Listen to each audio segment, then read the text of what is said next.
Let's wait for this to set up. Okay, we're soon good to go. All right, let's wait for everything to get ready. All right, guys, so here we go. Yeah, so time to talk about, well, a little bit of finance, a little bit of high-tech stuff, a little bit of history, a little bit about China development. But the main topic today is Didi Chuxing, which in December of 2021, Didi, which is basically the Chinese Uber, basically said it would delist from the New York Stock Exchange. And by delist, of course, everyone knows that this means that the Chinese government has basically forced it to resign or to leave the exchange. And so that's what we're going to talk about really quick. We're going to go through that, kind of what it means, the history behind some of the external financing and listings and all the stuff that's been going on in Hong Kong and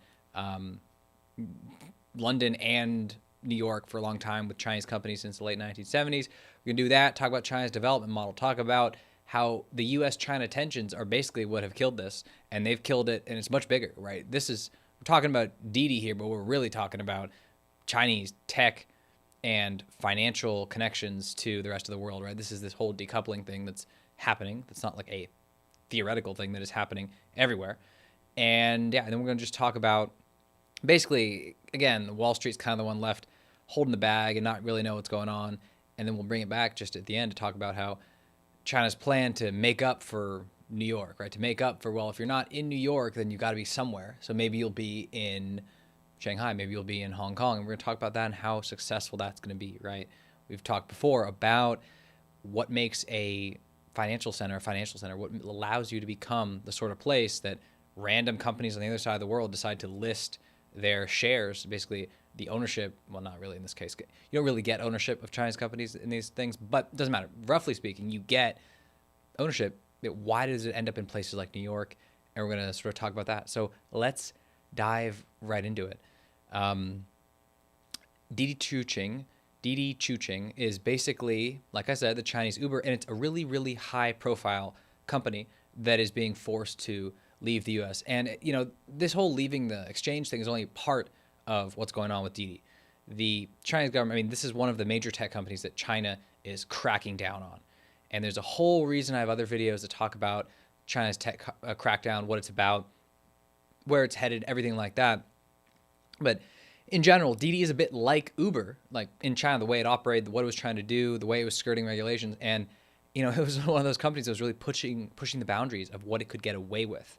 And unfortunately, Chinese regulators are not like American regulators. And Didi right now is getting hit on everything, basically. It's on its financing, local regulations, worker safety, worker regulations, literally almost everything. You know, its offices were raided a while back. Its data has been seized by the Chinese government functionally. And, you know, its apps were pulled from app stores. It's been hit by antitrust regulations. It's basically...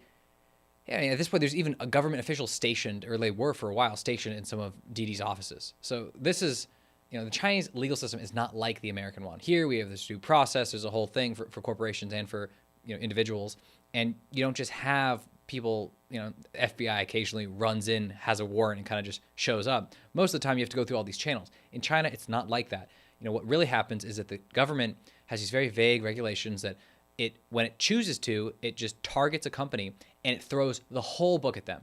And, you know, it's teaching them a lesson. It's a very, very different system. So people would just assume you're just going to go there and do business in China like it's normal. Well, in the 80s, in the 90s, and a lot of the 2000s, yes, you could do that because there was a lot of things going on that made it happen. Now you can't really do that anymore.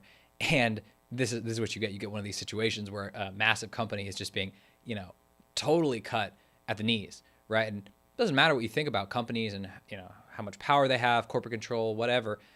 You can't even imagine a situation where even the most hated company in the United States, I don't even know I mean, depends what you hate, right? So you could hate finance. You could say it could be JP Morgan. It could be, if you hate oil and gas, it could be, you know, Chevron. It could be Exxon. It could be whatever.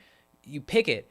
you can't even get a sort of coordinated effort like this. Like you don't even get the various American government agencies won't even be able to talk to each other to coordinate. Like, hey, let's hit it with data, hit it with financial regulations, hit it with some white collar crimes, do an antitrust thing. You can't even coordinate all this stuff. You have all these bizarre internal, investigations that go on for all whole long periods of time, and the timelines aren't synced. Right? These agencies, they don't come together to attack a company. There's not even that sort of possibility in the U.S. system because it doesn't work like that. There's no one at the top that can really point, send a whole signal down the chain that this is what needs to happen.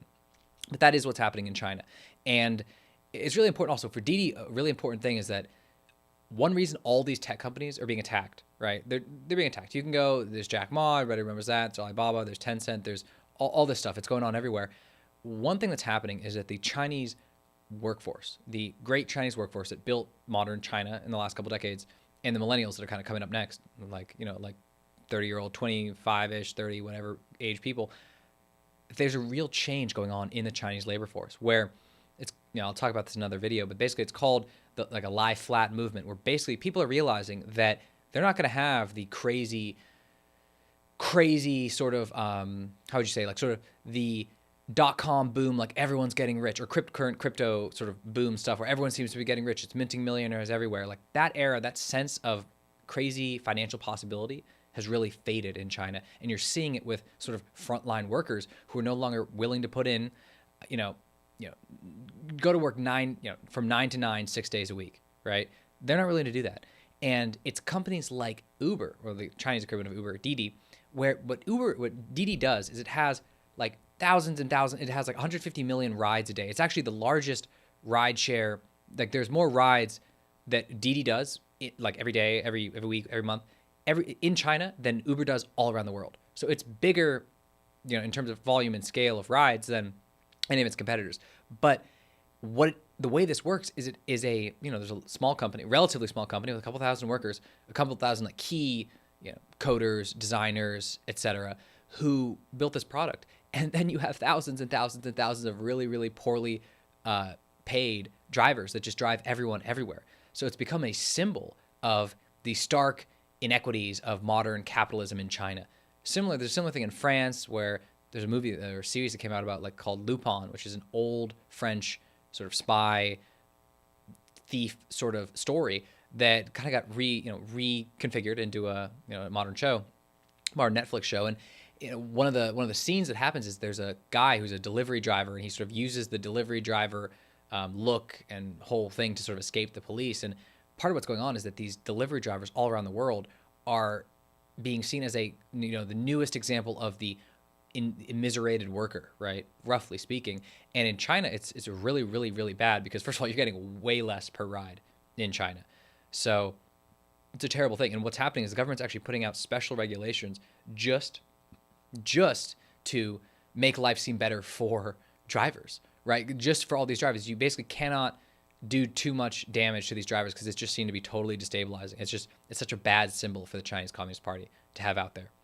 But I'm not really going to talk about the tech stuff today, the different tech companies and how they're going to compete, and whether Didi could go compete with Uber, go around the world, become great. That's not what we're going to do. Today is more the financial side and what it means, because what really happened here is that the Chinese Communist Party has basically forced Didi to delist from the New York Stock Exchange like days after there was a giant celebration. Oh my God, we went public. Oh my God, it's a great thing. We have all this money now. We have all this capital. We can do all these great things, blah, blah, blah, blah. Well, days afterwards, that was just like cut at the knees, right? So goodbye. No, you had your great event, but that's it. I mean, just another example of how different this is. That would be like one of those giant unicorn private companies right now. I don't know, is Airbnb still private? No, that's not private. Pick one. Pick whichever of the sort of large American tech companies that are private. If it just, after years and years in the darkness, it was, finally went private, and then days later, something happened where it had to go that just delist, the whole thing had to be taken away. It's hard to comprehend, right? So what I'm going to try and do is try and make this make sense, because it's useful. And these financial things, they always seem very abstract and obscure, and they use huge numbers, and it can be very confusing. Well, it's usually not that confusing, and if you just kind of, have it, if it's explained simply. And this stuff's going to really matter because the financial decoupling of the U.S. and China is a major, major, major event, and it's the tech thing has already kind of happened in a lot of ways. Facebook's not in China, Microsoft really not in China in the same way. Apple, all these things, China's already built its own Chinese ecosystem for all of these different companies, right? Everything, if it's search, there's Baidu, there's Tencent for messaging, there's all this stuff, and the American companies aren't there. So the financial thing is very different though. There isn't anything like the U.S. capital markets in China. The biggest, largest, deepest, whatever markets, most liquid markets in the world, for all sorts of reasons. But trying to replicate that is very hard. You can't just say, "Hey, goodbye, New York. We don't need you. We're going to use, we're going to turn whatever city." I mean, Shanghai. We'll talk about Shanghai and Hong Kong, but you can't just choose it out of thin air. That never works. There's reasons you become a financial center, and there's reasons you never do. So let's get into it. So let's do a little bit of history first. So mainland companies, Chinese mainland companies, historically have always gone to Hong Kong or to New York City, and a lot of it was really Hong Kong. And the reason they're there is to tap large foreign capital markets, right? They want foreign investors, they want foreign money, basically to fund all of their stuff. And the whole point is to get as much external cash as possible from outside the company and what it couldn't get, in any other way. This is why companies go public. I mean, what's really funny is we don't have companies that are going public anymore. The American public market, public list of all the public markets of American equities, stocks, stuff like that, real companies that are listing on public stock exchanges, it's going down every year. And if you get rid of like the operational companies, like if you get rid of non-operational companies like real estate investment trusts and all that, it's down by thousands and thousands of companies. Companies are abandoning the public markets all around the world, and particularly in the United States. So that's a broader thing. But in general, you list because you're trying to get cash to fund operations, do whatever. So if you're Tesla in 2010 or 2011, 2012, whenever it went public, it's massively valuable right now. But back then, it just needed a bit of cash to keep everything going. So it had to go public. It didn't really have much of a choice. It couldn't keep going with VC funding rounds because it was a industrial company basically, and they don't know how to fund those. So you had to go public, and then it suddenly had to listen to all the financial reporting and all the analysts and everything. It had to meet every quarter. You have to do this whole rigmarole in the United States when you go public. And that's one reason a lot of companies are leaving. And this is also part of the reason we'll get to later why China doesn't want companies in the United States. This whole American intrusive financial securities regulatory system where you have to say what you have to say every quarter. You have to reveal this and disclose that. China's not a big fan of all that. So we're going to talk about that. But in general, you want to tap as much external cash as possible. And a few nodes, a few solitary places on Earth have basically become there's basically returns to scale here, right? There's power laws where there's only a couple places that you can even hope to get enough cash to make this worthwhile, like get enough capital to make it worthwhile. And basically you got basically New York, you have London, you have Hong Kong, then you have quasi somewhat, not really, Shanghai and a couple other smaller ones, Tokyo, Singapore. But really the big three are New York, Hong Kong, and London. And Hong Kong's entire existence as this Hong Kong that we're talking about, that has external massive cash flows, and it's a place for a lot of financial intermediation, all this kind of stuff. This is only since the 1970s, and it's a direct result of the whole Chinese development model that's gone on for the last, it's almost like 50 years now. Yeah, so it's basically getting close to 45 years. And this built Hong Kong. And the reason it exists is again based on the Chinese development model, where basically China never had the capital internally to do all this. Specifically, like early 1980s China could not manifest money, right? It couldn't do that. We get into how it built all the things it did, how all that investment worked another time. But the way it's worked in China is basically that most of the capital that companies get comes as endless credit from the government, where the government, it doesn't, you don't get huge injections from private capital markets, which is what we're talking about. We're talking about a public market. I guess it can be kind of confusing, but a public exchange just means you have, public companies, something like that. The public company is different from a private market. It doesn't really matter. But basically, you didn't get huge injections from private capital markets in China. You got it from the government through the state banks, and you just got endless credit. And if you wanted something else, if you wanted foreign investors, if you wanted foreign expertise, if you wanted foreigners to have a sense of ownership, to get to contribute, to develop relationships, do all these sorts of things, you need to interface with the rest of the world.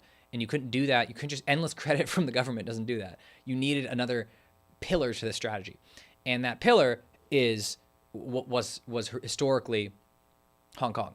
And I have a whole 3-part podcast you guys should check out about Hong Kong. It explains all of this. It explains what's happening, what's going to happen to Hong Kong, how that era is over.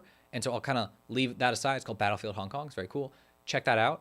But right now we're just going to talk about how the reason things are breaking down, leaving Hong Kong aside, the other place that you'd go is New York. And that started, basically in the 2000s when it started to really, the Chinese companies who were trying to expand globally, trying to go global, try and become world-beating champions to compete with great German and American and Taiwanese and Japanese companies all around the world.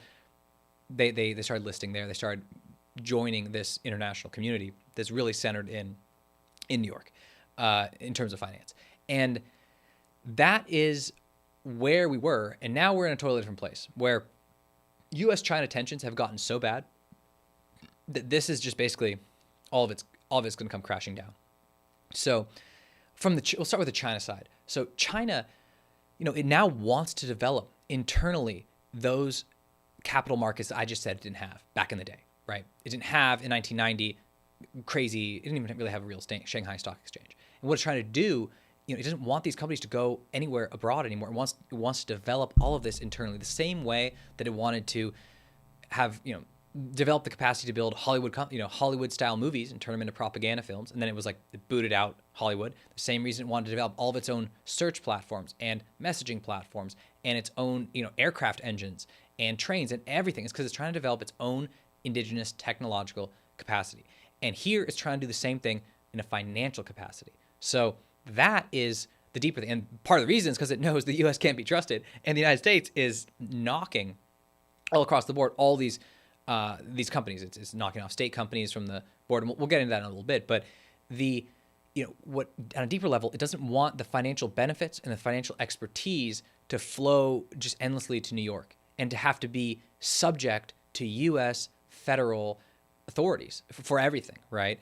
And the deep goal, the long-term goal, is basically to move all this to Shanghai because that is the natural capital center, financial center of China. And historically, Shanghai and Hong Kong compete. And in that battle, the way the world's going, Hong Kong loses. So that's part of the reason we're not going to talk about that now. But a lot of these public markets, they're just these public capital markets. They're basically just places where pensioners and people with their retirement savings just put their money into baskets, and the baskets go to all these different companies, and it just sort of spreads the wealth of populations into a basket of securities, debt, equity, whatever. And it allows you to get some return on all those money instead of having it just sit in a savings account. And China is trying to develop that same thing because it eventually wants to have its own people to have pensions and to have a future, and to not just ride on having very, very low costs, a poor but healthy and industrious workforce. You're not going to have that forever. You have to eventually have some vague plan about how you're going to keep all this together. And if you don't have your own, if you can't actually marshal all of the workers' capital in that way, you can't even have that sort of system. Right now, China just lowers the workforce's share of basically national income, GDP, and just lowers it to a really low level to kind of prevent all sorts of things. But you can't do that forever. And whether China can even shift to anything else is basically it's not going to happen. But it's trying to do this. And right now, this is China abandoning its go global strategy, right? So I was saying earlier that it wanted companies to go global and to do this and do that and to go on capital, foreign markets and to get money from those countries and from the income from those countries that are put in the financial markets. And it also wanted them to go sell great products and services and win market share in all these different areas. So it wanted to do all of this. And, this is that's not happening anymore, as we're seeing with Huawei and all these things.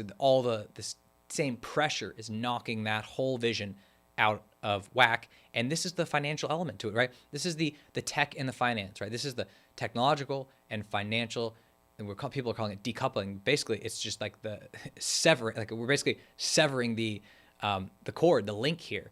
And China's been planning this kind of thing forever. It has never trusted the United States. It is always like an area like space technology, for example. In the late 1990s, China was booted from all satellite technologies. It wasn't allowed into the International Space Station program, and it had to develop its own suite of all of the major space technologies, whether it's like modular space stations to communication satellites to everything. It had to do all of it by itself using a lot of old Russian technology and kind of advancing it. But still, it kind of had to do all that its own. And then you get, to 2020, 2021, 22, and it's landing things on the moon, and it's doing all this, and it had to develop all these skills, and now it has them, and now it thinks it can do all these things on its own. And that is what it's trying to do here. Like I said, finance is way harder. It's way more complicated. And it's not necessarily complicated. It's you can't make these moves, right? You can't move a trillion here and move a trillion there.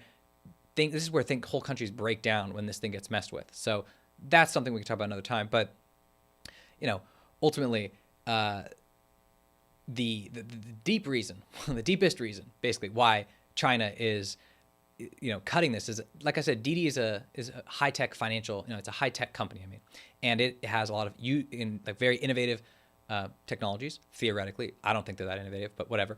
The innovative technologies, it has particularly a lot of data, very, very useful data. So think about it. Didi does rides all around China all day long, right? Millions and millions and millions and millions of rides. So it's seeing where everyone in the country is going, what they're doing, and all the routes, and it's mapping China in a very, very powerful and interesting way. And the Chinese are basically scared that this could allow the U.S. government, U.S. competitors, all sorts of people to get a certain window into the operations and function of China that could be very destabilizing in any sort of conflict or anything like that. And, that might seem kind of out there, like weird. Like, I don't know, Jason, like, you really think that knowing where someone goes to the grocery store and how long that ride took or whatever could tell you things about the country that could be, a problem, say, in a conflict with Taiwan? Well, it sounds kind of crazy, and it kind of is, but these sorts of things happen all the time. And you can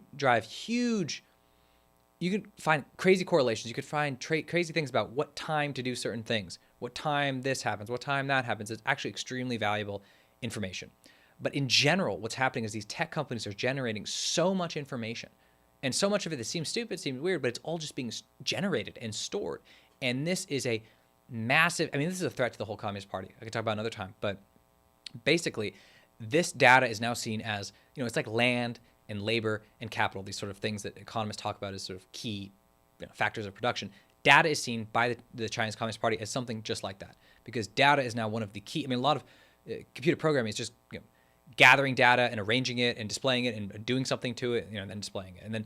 And this operation of using data to do all these different things, this is driving a lot of the most innovative companies, and also in China, a lot of surveillance, a lot of key technologies to maintain the state system they have there, that China in particular sees where things are going. It knows what itself is doing with data to control its people, to monitor minority populations, to monitor everyone around the world, like me and you, whoever's listening. That, like, all of this stuff, that it can see where things are going with this. That if we're in a sort of more freewheeling kind of laissez-faire sort of country, and we're not we're not as familiar with military operations or intelligence communities, any of that kind of stuff, it can seem far out. But that is kind of where a lot of things are moving in the world, and it is scary. But this is, the Chinese would be the one that would say, hey, none of this. So when I'm saying that this is like a financial thing, it is, it's a financial element, but it's also, again, this is tech and finance together, right? This is together, right? This is this data, this is, the global champion, this is, the listing on Chinese exchanges. This is not giving Americans data, and it's also not allowing Americans to basically put the pressure on the U.S. government, not like random Americans like me or someone else, like not that. It's the American government, right? So China worries about data leaks. It worries like stuff like that because, it worries that things could flow into the United States and the U.S. could use this data for all sorts of things. But realistically, that's a more minor thing. The key thing is just the way the U.S. pressures China and all sorts of companies all around the world with the financial system. So the U.S. financial system, like I said, it's most liquid, it's the deepest, it's the broadest, it's blah, blah, blah. You can hear all these things. And it's all true, but everyone knows since 2008, people are really burnt on finance. They don't think it's that cool. They think it's terrible and it destroys things and all that. So you don't want to hype it up, but there is something very valuable and unique and special about the U.S. financial system and the role it plays in the whole world. And the U.S. government has used that to do all sorts of stuff, right? It puts pressure on companies all around the world. It sanctions people. It prevents banks from doing this or that. It prevents importers and exporters from doing certain things. It just puts its, it sticks its finger into everything using the financial system because it knows and how essential it is to world trade, world commerce, world economic activity. So now we'll just talk about the U.S., right? So I talked about China. I talked about why there's pressure from the Chinese side to pull companies back into China, right? It wants its own capital markets, right? It doesn't want this data and all this technological innovation to even be seen by the U.S. government or other players in the West, right? And on and on. Like, this is what it's trying to do. Now, the U.S. side, in general, the U.S.-China tensions are just wrecking the financial relationship between the U.S. and China. And if this isn't obvious, it should be obvious. Like, right, what's really happening, though, China's been China forever. It's just sort of, originally it sort of ameliorated what it did and kind of how it presented itself. And in a lot of ways, the party was actually pulling back. There was way more capitalist or private enterprise, I guess you could say, and non-communist party infused sort of activity in China for a long time. That's all coming to an end. But the U.S., like, also, China's also been China. So there's been human rights violations, environmental problems, militarist things, and all sorts of other stuff. But now the U.S. is just, sticking it to China. And it tries also, its whole, basically, presence and posture and attitude towards the whole world is also going downhill, right? It has this super aggressive diplomacy. It has the whole China COVID origins problem. It has all these things. And, China, part of the reason it's pulling everything back is because it knows it's time for Fortress China to appear once more, right? A little bit of the Ming Dynasty, a little bit of a lot of periods in China's history. But this is not, totally an unfamiliar sequence of events. So that's a bit of the brief history thing for it. But what's going on now for the U.S. side is that it's just attacking. So China's been China, but now the U.S. is totally willing to say, hey, China, you're China, and that's not acceptable. So, U.S. regulators are basically demanding that Chinese companies start abiding. One thing they're doing is that they're demanding that Chinese companies start abiding by normal GAAP accounting, right? Generally accepted accounting principles the U.S. uses and all this stuff, or it's going to start delisting Chinese companies on its own, right? This is an SEC program where basically it's either they've been moving it forward. It might be 2023 now. It's not 2022. I think it's 2023 or 2024. They're going to start delisting companies that don't start opening their books to investors and to regulators the way everybody else does. And that's a whole no-no for China. The accounting in a lot of Chinese companies doesn't look like what you would imagine it to look like in a Western company. So there's good reasons why, this isn't going to happen. It's already happened that it's not just the accounting principles thing. There's a whole host of things. Chinese companies are being put on entity lists. They're being blacklisted. There's all sorts of stuff going on. And a bunch of state companies, state-affiliated, state-owned companies in China, they've already been forced to delist, right? They've been forced to leave the exchange. So that's one thing. But right now, this is a bigger deal. Like, there's $2 trillion worth of Chinese company shares on U.S. On American exchanges. So this is a big deal. And $2 trillion, obviously, it's not chump change here. And we've kind of known this is going to happen for a long time. But one of the weird things with finance right now is that Wall Street, I'm going to get to this in a little bit, but Wall Street's one of the only places that is pretending like the U.S.-China relationship is going to improve. Like, there's this guy, Schwartzman. I think he's with Blackstone or one of the big asset managers, or I can't really remember which one, but he has a whole program. He developed basically a Rhodes Scholarship in China. It's called the Schwartzman Scholars Program. It's affiliated with Tsinghua University, which is one of the two really famous and prominent universities in Beijing. And he's trying to do this whole thing. We're like, oh, we're going to have a whole great relationship. It's like, no, dude, are you reading the tea leaves? Like, this is not the way things are going.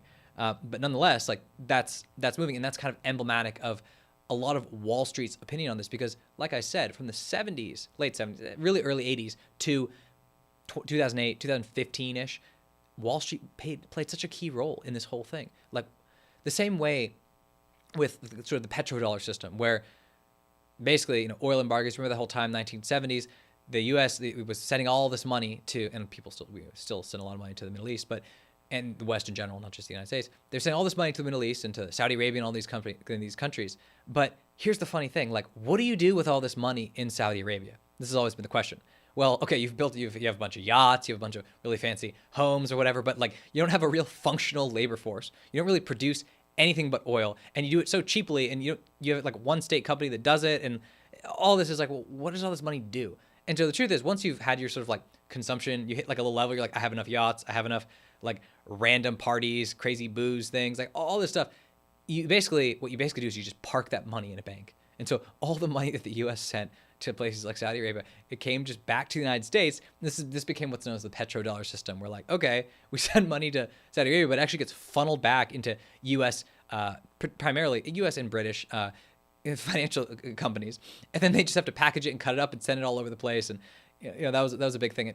Countries sort of have tried to do this themselves. Like there's a lot of sovereign wealth funds and stuff like that, and they're trying to have their own. Right, you just basically pull in your own financial talent. You can try and do this yourself, but let's just say that if you're Saudi Arabia, you're probably not the best capital allocator in the whole world.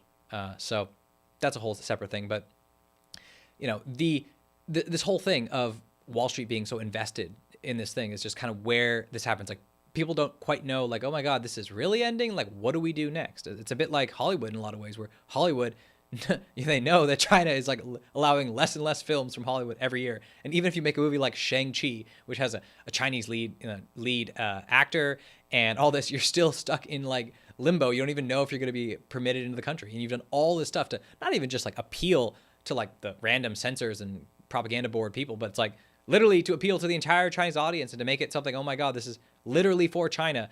But that's not enough anymore. So there's something similar in finance, but in general, huge scrutiny is coming for all these Chinese companies. That $2 trillion worth of wealth that's basically held in Chinese shares on American exchanges.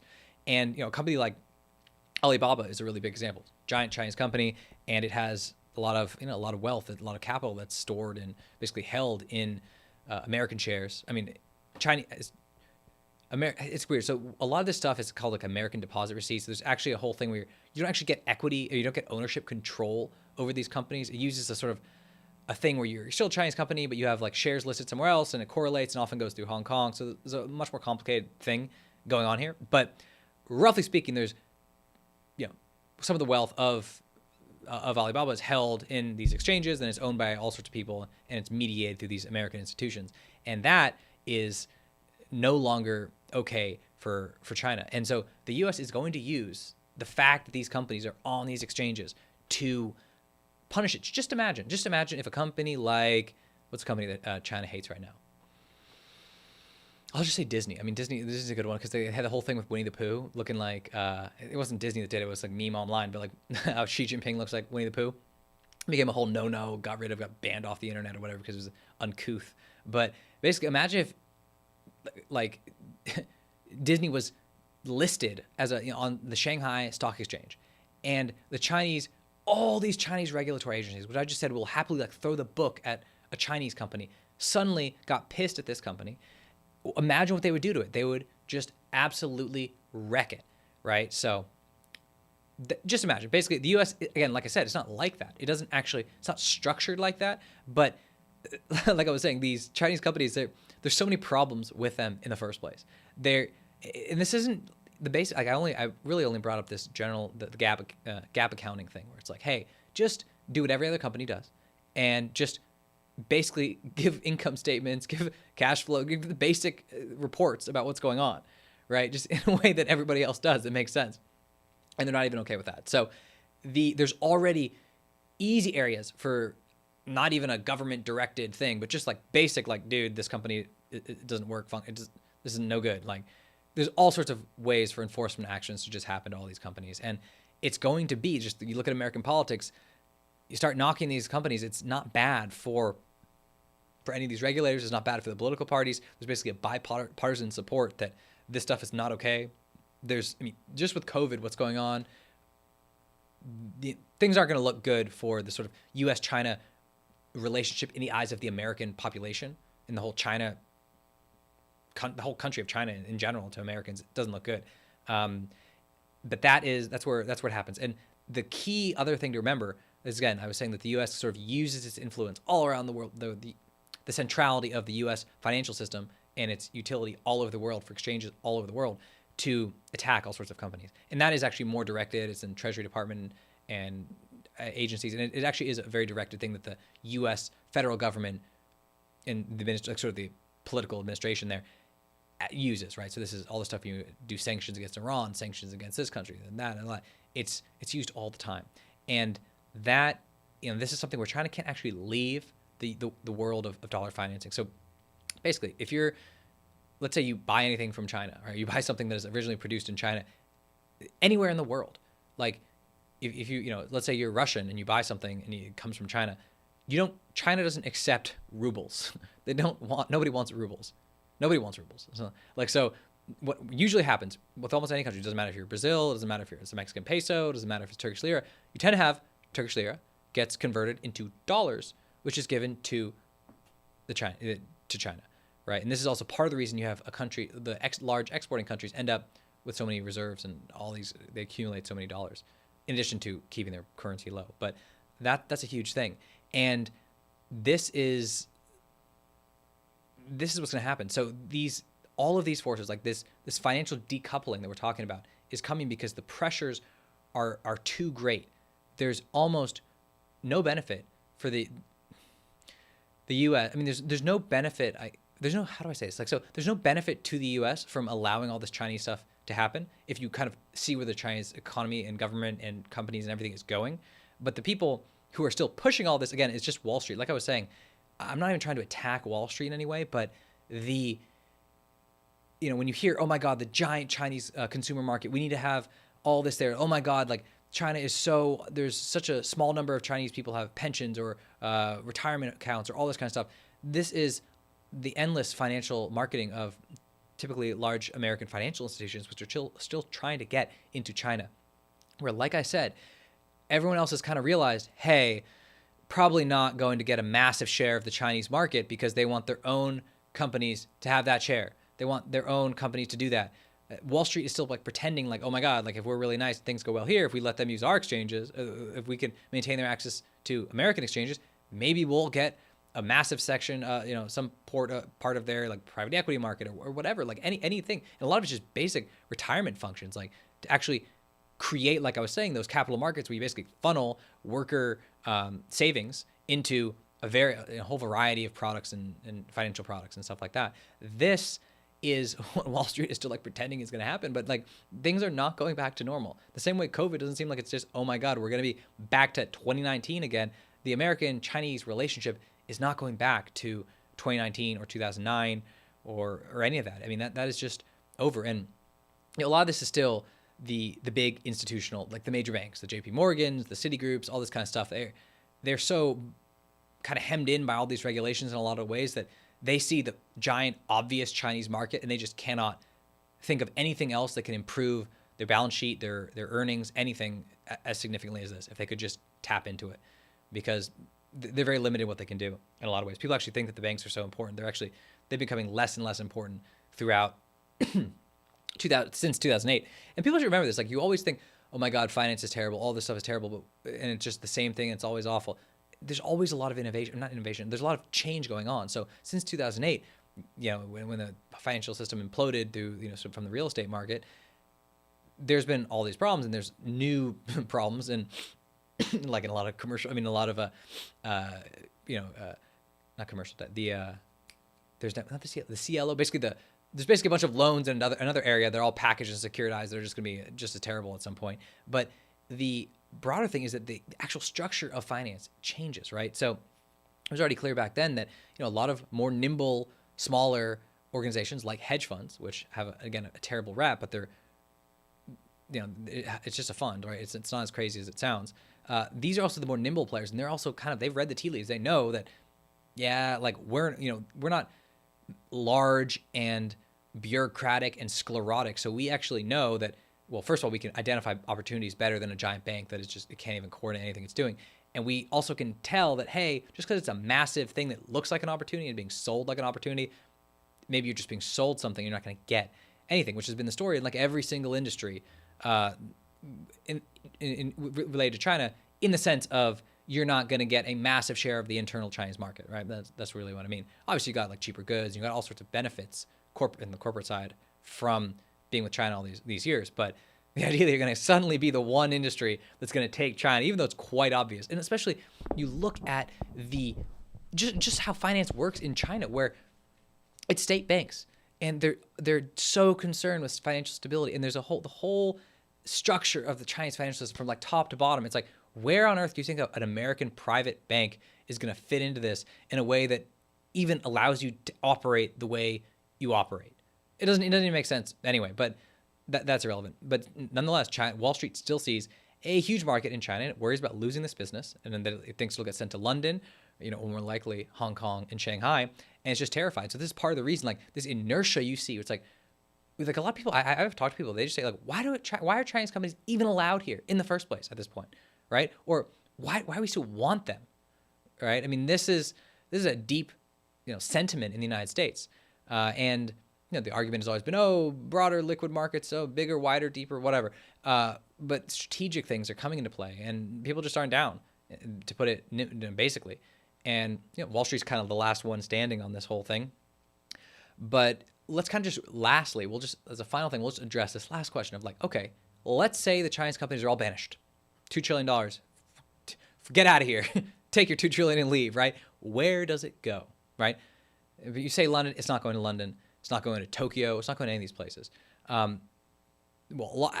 the truth is a lot of this actually burns up. Like this money will just burn up, if that makes sense. There's not going to be a place where you can convert it into anything. I mean, right? There's a lot of reasons why, whether it's currency things, whether it's the fact that you don't have, like I said, these sort of markets here, that value, it can't really be recovered in a lot of ways.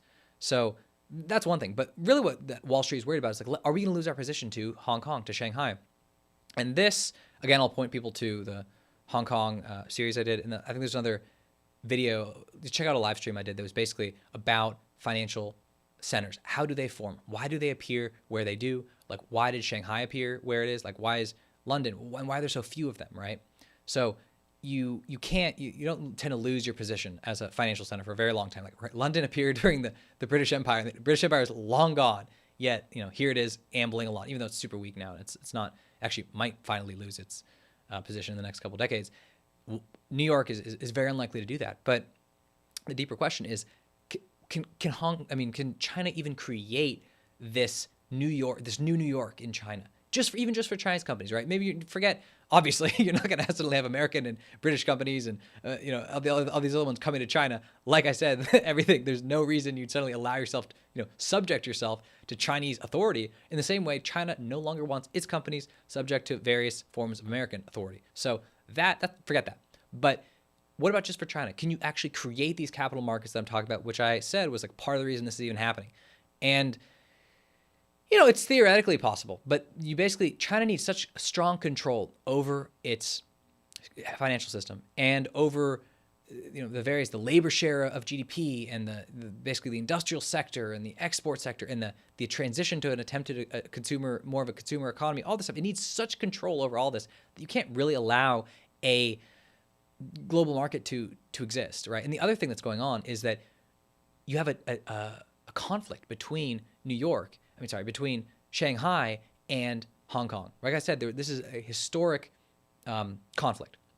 It's very deep, and honestly, spoiler alert, Shanghai always wins over the long term, but Hong Kong won because of this unique international situation that we had where you had the need for China to interface with the rest of the global world, right? And access all the finance and technology and expertise and capital, all the stuff they didn't have in China for 30, 40 years. So that was why Hong Kong became what it was. But if you might have seen the news, like Hong Kong and China has problems with Hong Kong. Why would they suddenly give it all this extra influence and leverage, right? Like, so China's deep problems. Like, it doesn't want New York, but it also doesn't want Hong Kong. So that's a bit of a problem because China, like a lot of the institutions, a lot of the rule of law, a lot of the old financial institutions, the norms, the customs, all this stuff that's been in Hong Kong for a very long time and works very well, that is all not really kosher for the Communist Party anymore. So it can't really, because that would be a real thing. Like, you could, like I said, a lot of this stuff actually kind of is New York, but kind of funnels through Hong Kong anyway, and kind of comes back. Like, Hong Kong is the main center for dollar financing in Asia, and so things just kind of are always streaming through from the rest of the world into Hong Kong, and so you could, and then into China. Conceivably, like, people in Wall Street could say, "Oh my God, this actually could happen. Like, this could move to Hong Kong, blah blah." But they're missing the fact that the Hong Kong story is over in the world the way that we've known it. So what's really going to happen is Beijing is going to try to do all this in Shanghai, which, like I said, Shanghai in the long run always wins in terms of who's going to be a major financial center in China. It's always Shanghai. But just also to give a bit more context, Beijing has always been deeply, deeply unsettled by this. So this goes back all the way thousands of years. Like Beijing and Shanghai, this is a tense relationship. Beijing, has a lot of the power, but why would you give Shanghai even more money? It's the natural capital center of China. It already is extremely wealthy. I mean, what you have in China is you actually have Chinese presidents, or general secretaries of the Communist Party, the Xi Jinpings, the Hu Jintaos, all these Jiang Zemin. They actually kind of transition back and forth from a Beijing one to a Shanghai one, Beijing one to Shanghai one. It's part of a sort of balancing act within the party and sort of the different power bases within China, where Beijing and Shanghai, roughly speaking, are the two largest ones. And that's already a tense thing. So China's kind of stuck with problems wherever it looks, right? All right, we don't want New York. Fine. You don't want the U.S. authority. That's fine. But where do you go in China? Well, you're stuck with Hong Kong. That's also a no-go because things are getting too tense there. They seem a little too independent. They want these crazy ideas of democracy, all that kind of stuff. Not acceptable. Then you have Shanghai, and you're like, well, Shanghai, we've kind of had to do all sorts of things to expropriate a lot of Shanghainese wealth for thousands of years. So, I don't know. This kind of seems like it also might create tensions, right? So, just wherever it looks, it has a problem because the Chinese function, the political system in China, the whole thing, is structured in a very specific way. And it doesn't have this leeway. It's actually really struggled to allow a major financial center to exist because it basically weakens Beijing. It weakens a lot of the ties with it that needs to create within China to keep everything together. This isn't the way it works in the United States. It doesn't really matter that New York happens to be really wealthy. It doesn't matter really if it was in Texas. None of this stuff matters, right? There's not like, oh my God, people think that, right? So they're always like, oh God, finance just rules this country, it rules everything. It's like, okay, but if you actually let's say you were going to go read a JP Morgan investor report right now, or Citigroup and all this stuff. You know what they'd be talking about? They'd be talking about how the tech companies in California have all the power, right? And a lot of people would argue, yeah, they're actually a lot more powerful. This for the same reason that China does. It has to do with data, it has to do with control, it has to do with controlling all these different things. Okay, so, well, it looks like there's a tech center now, and there's a financial one, and none of this has this impact Washington, right? There's no deep need for Washington, D.C. to determine, well, it can't be in New York, it has to be in Baltimore. This tech can't be in California, it has to be in Florida. Like, that need just isn't there, right? Because basically, at a deeper level, the U.S. system is more stable, or it's more stable under chaotic conditions, right? It's more stable in these sort of fluxes.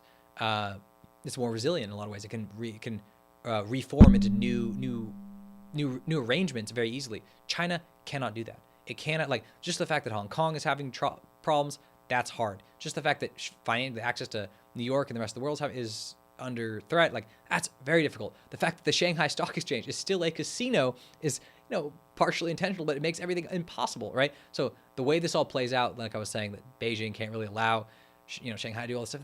There's a big reason, like the Shanghai Stock Exchange is not good. It has all these problems.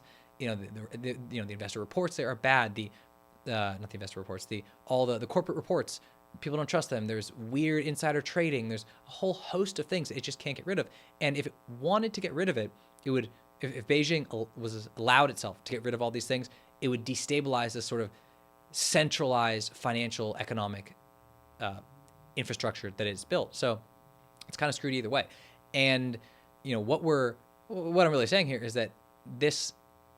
Taking Didi, we're bringing it all back, taking Didi off this exchange and taking the technology and bringing it back to China, trying to bring all that capital back and trying to eventually create the capital markets.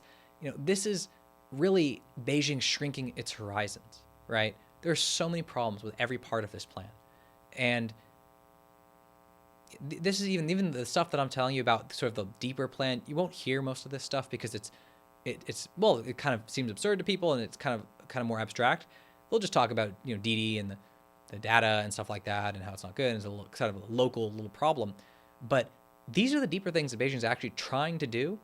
And it's trying to do that while also putting out fires, right? So what's really happening is there's just threats everywhere. And the easiest thing for the Communist Party to do is just to, bring everything back into China, expand the ability to control the things within China as much as possible and leave it at that. Like, you go global, you're just you're weakening yourself. It's like, it's like an army with supply chains all over the world. It's like, well, someone just pokes at that and suddenly nothing seems to work anymore. So that's really the story. I hope that was interesting. This is basically some of the story, the background behind Didi and delisting, and this financial technological tension that is going on between the U.S. and China. And I focused on the financial side, but as always, it's kind of finance is being disrupted by by technology right now.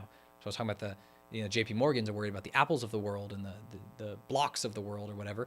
This is kind of what's going on. So you have this massive transformation actually going on within finance, and you have all these tech companies that have gained all this power. So finance and technology are just wedded together. That's why this story is basically a major Chinese tech company getting pulled from an American exchange, and it is the combination of this sort of financial and technological side of things. So I hope that was interesting. And if you enjoyed it, check out, subscribe to the channel, check out YouTube videos, get notifications about what's going on. Also check out all the China Unraveled podcast episodes. There's another one that should be coming out soon. And yeah, if you're interested, there's email, there's newsletters, all that kind of stuff. So sign up, check it out. And until then,